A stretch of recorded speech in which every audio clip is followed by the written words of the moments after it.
व्यासपीठ आणि ज्यांच्या नावानं हे शिबिर मांगी गावामध्ये होत आहे, तर त्या शिवाजी महाराजांना मानाचा मुजरा करून आपण या अभियानाची सुरुवात करू. या अभियानाचा उद्देश असा आहे, तो मी थोडक्यात सांगणारच आहे, पण त्याचबरोबर आपल्या व्यासपीठावर उपस्थित असलेल्या रश्मी दीदी ज्यांच्या सहकार्याशिवाय हा कार्यक्रम होऊ शकला नसता, अशा रश्मी दीदी, दिनेश दादा भांडवलकर, सचिन पिसाळ, आमच्या प्रत्येक अडचणीच्या वेळी धावून येणारे सचिन, दीपक चव्हाण सर, नवनाथ बागल, तकीक साहेब, खंडागळे साहेब आणि आमचे लाडके शशिकांत पवार साहेब, माझे सर्व शासकीय सहकारी नेटके साहेब, किरण सूर्यवंशी साहेब, माझे तिन्ही नायब तहसीलदार आणि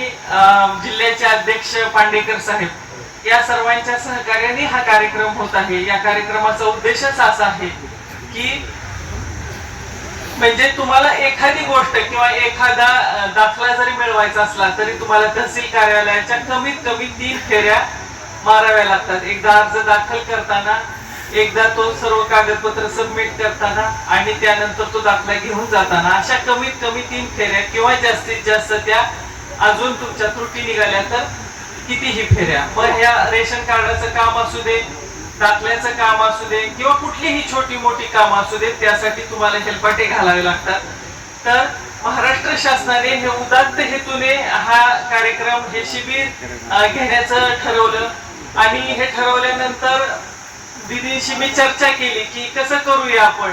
त्यावेळी कुठल्याही गोष्ट आडपडदा न ठेवता त्यांनी असं सांगितलं की जशा तुम्हाला कार्यक्रम अपेक्षित आहे तसा तुम्ही ठरवा, आम्ही जे लागेल ते सहकार्य करण्यास तयार आहे. तर यासाठी सगळ्यात पहिल्यांदा मला दीदींना थँक्यू म्हणावं लागले आणि अगदी मनापासून थँक्यू म्हणतो, कारण कार्यक्रम घ्यायचा झाला की पहिल्या गोष्टी म्हणजे सुरुवातीपासून खूप अडचणी येतात आणि आतापर्यंत 8 ते 10 शिबिरं घेतली, पण त्या शिबिरामध्ये खूप अडचणी येतात. तेच लोकप्रतिनिधींचं सहकार्य असेल तर तो कार्यक्रम खूप चांगला होतो. तर त्याचं हे उदाहरण म्हणजे हा मांगीचा कार्यक्रम.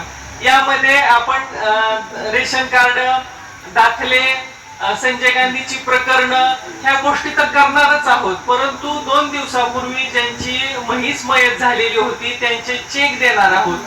ज्या वारंवार तक्रारी ई-केवायसीच्या येतात, नैसर्गिक आपत्तीचं अनुदान मिळालं नाही म्हणून येतात, त्या प्रश्नांची सोडवणूक करण्यासाठी सुद्धा आपण इथं ई-केवायसीचं विभाग ठेवलेला आहे, जेणेकरून तुम्हाला तिथं तहसील कार्यालयामध्ये येऊन वेळोवेळी हेलपाटे घालावे लागू नये.